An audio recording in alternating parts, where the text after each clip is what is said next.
आज माझ्या वाढदिवसाच्या निमित्ताने हजारोच्या संख्येने बेनके परिवारावर प्रेम करणारे आमचे सर्व सहकारी मला आज इथं भेटून गेले।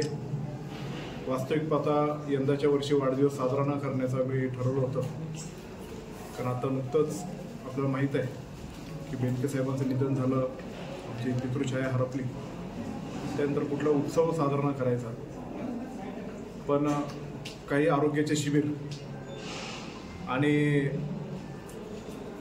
मुलांना वह्या वाटपाचा कार्यक्रम, काही ज्येष्ठांना काठी वाटपाचा कार्यक्रम आणि सगळे ओझर या ठिकाणी पूजा, आमच्या सर्व ओझर आणि हिवरे बुद्रुक त्या ग्रामस्थांनी मंगळवारची आरती असतील त्याच्यामध्ये सहभागी होण्यासाठी सांगितले। आणि परत महिनाभरापूर्वी किंवा काल परवा जे काही दुर्घटना घडली त्यामध्ये गुळंचवाडी या ठिकाणी भरधाव ट्रकने जे काही माणसं चिरडले आणि जवळपास 4 ते 5 लोक मृत्युमुखी पावले। त्याच्यामध्ये आमचे कुटुंबाचे अत्यंत जवळचे स्नेही धोंडीभाऊ शेठ पिंगट यांचा दुर्दैवी मृत्यू झाला। त्याचबरोबर राजुरीचे शिवाजी हडोळे असतील, आळ्याचे धनंजयराव काळे असतील, आमचा जवळचा स्नेही मित्र सरपंच खामुर्डीचे वनराज शिंगोटे असेल, वडदचे राजेंद्रजी चव्हाण साहेब असतील, ज्या नारेंगावला आम्ही ज्या जागेवरती राहतो तिथेची पूर्वीची बोरकर फॅमिलीची जागा होती आणि 1980 जवळपास 80-82 दरम्यान वल्लभशेठ बेनके साहेबांनी ती जमीन तिथे घेतली आणि ते बोरकर कुटुंब हे आमच्या कुटुंबातले एक घटक आहे। तिथं आमचे नंदूमामा पण एक्सपायर झाले। असे काही जवळचे लोक आहेत, पण हे ठळक मी लोक सांगितले, त्याच्यामुळं आम्ही काही ते मानसिकतेमध्ये नव्हतोच। पण काही सामाजिक उपक्रम ठरले असल्यामुळं या वाढदिवस हा जे सामाजिक उपक्रम संपन्न केला। दरवर्षीप्रमाणे आम्ही कुठली घराई सजावट किंवा या सगळ्या गोष्टी केल्या नाही, पण सर्व कार्यकर्त्यांचा आग्रह की एक ठिकाण तुम्ही ठरवा की आपल्या लोकांना तिथे भेटण्यासाठी यायचंय। आम्ही दरवर्षी जिल्हा परिषदच्या मुलांना, प्रत्येक विद्यार्थ्याला ते वह्या वाटपाचा कार्यक्रम करतो। जवळपास 40,000 मुलांना मागच्या वेळेस वाटलं, यावेळेस 40,000 नाही, मागच्या वेळेस 20,000 विद्यार्थ्यांना 2-2 वह्या असे 40,000 वह्या वाटल्या। आता त्याचे आकडे जवळपास 22-23 पर्यंत गेले, म्हणजे 46,000 ते 50,000 वह्या तर नियोजन आम्ही केलेलं आहे। त्यामध्ये मी आवाहन केलं होतं की कुठल्या प्रकारची भेटवस्तू किंवा पुष्पगुच्छ किंवा केक आणू नये, आणि यंदाच्या वाढदिवसामध्ये पण एक ठराविक 1-2 केक सोडले तर इतर मुलांनी, सर्व माझ्या मित्रपरिवाराने आणि शुभचिंतकाने मोठ्या प्रमाणामध्ये वह्या आणल्या। सकाळपासून आत्तापर्यंत मी आमच्या सगळ्या ऑफिसमध्ये लोकांच्या माध्यमातून संपर्क साधून तिथं काउंट केलं, जवळपास 10,000 वह्या हे फक्त आपण चांगल्या समाजामध्ये काम करतोय म्हणून ते देण्याचं काम हे आमच्या सगळं सहकार्यांनी केलं। मी त्यांचंही मनपूर्वक आभार मानतो। हा जो आजचा वाढदिवस आहे आणि ज्या प्रमाणामध्ये लोक त्यांनी मला सदिच्छा आणि शुभेच्छा दिलेल्या आहेत, आपण सर्वजण पाहत असाल की गेले 1 वर्षभरापासून महाराष्ट्राच्या राजकारणात राष्ट्रवादी काँग्रेस पक्ष आणि त्यातून झालेली सगळी ती विभागणी, त्यातून आलेली सगळी संभ्रम अवस्था, त्यानंतर झालेली लोकसभेची निवडणूक आणि त्यातून पुढे जात असताना पवार साहेबांवर आमची धारणा ही नक्कीच आहे, पुढेही राहील, त्यांच्या विचारानेच आम्ही पुढे चालण्याचा प्रयत्न करणार। पण ह्या तालुक्यातली जनता ही निश्चित प्रकारे आजच्या वाढदिवसाच्या निमित्ताने की तुम्ही पुढे जा, आम्ही सगळेजण तुमच्या पाठीमागे राहू।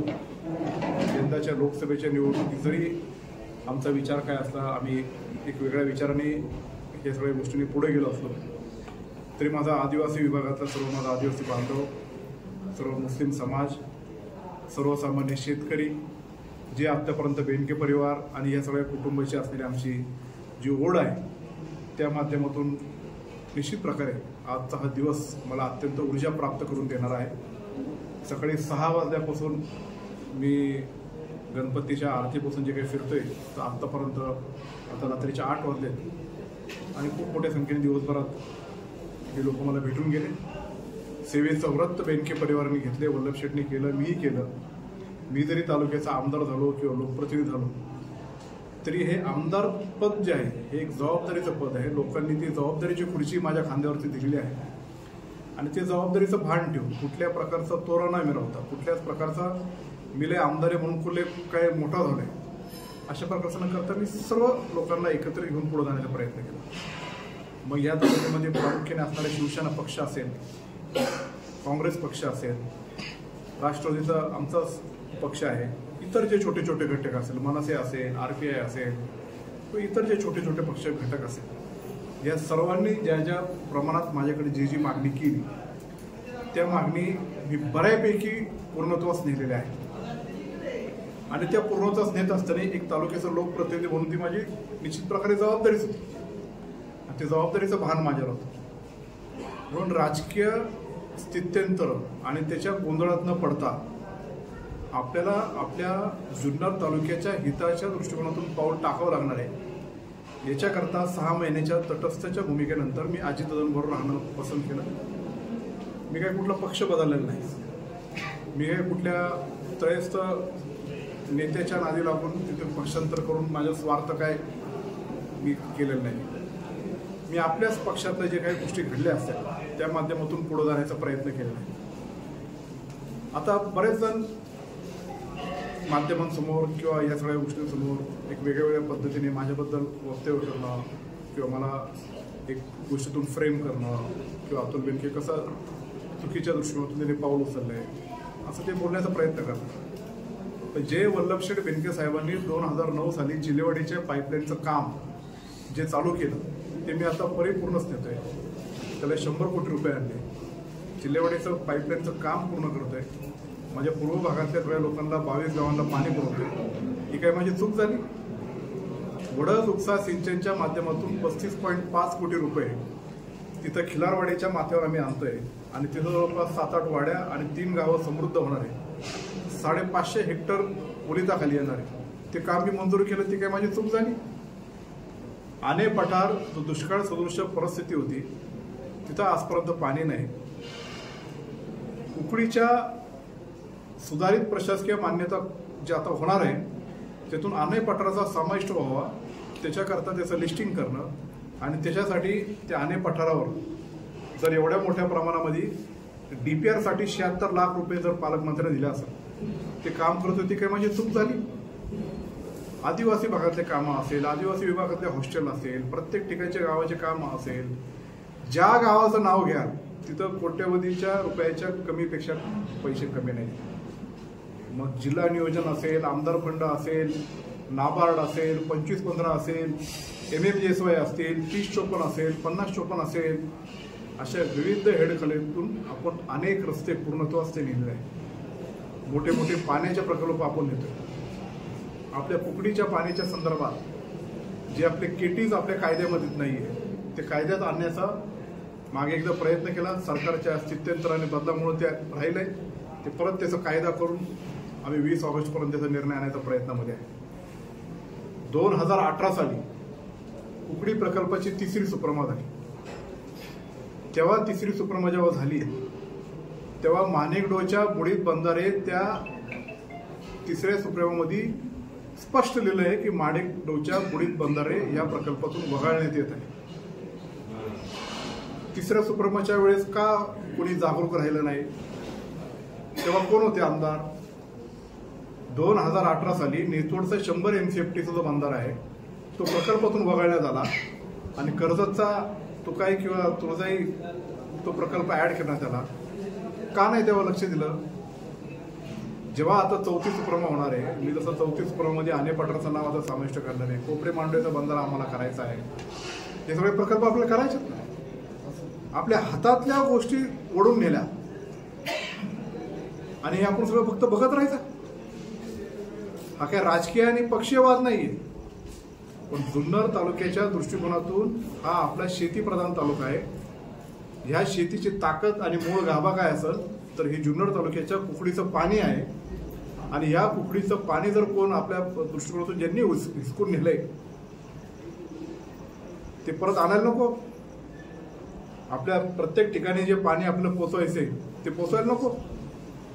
म्हणून ह्या पाण्याचा संघर्ष आपल्याला पुढं अजूनही तो संपलेला नाही. तो पुढे निश्चित प्रकारे आपल्याला तो करायचा आहे.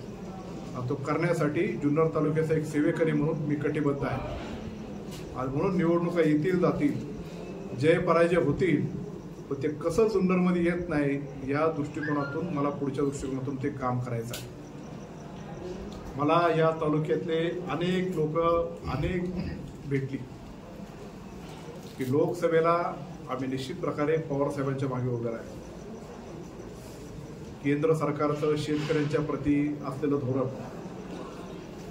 आदिवासी समाजामध्ये संविधान बदलते की काय, यांचं आरक्षण जातं की काय, आणि म्हणून त्यांच्यामध्ये असलेली मनामध्ये असलेली असुरक्षिततेची भावना,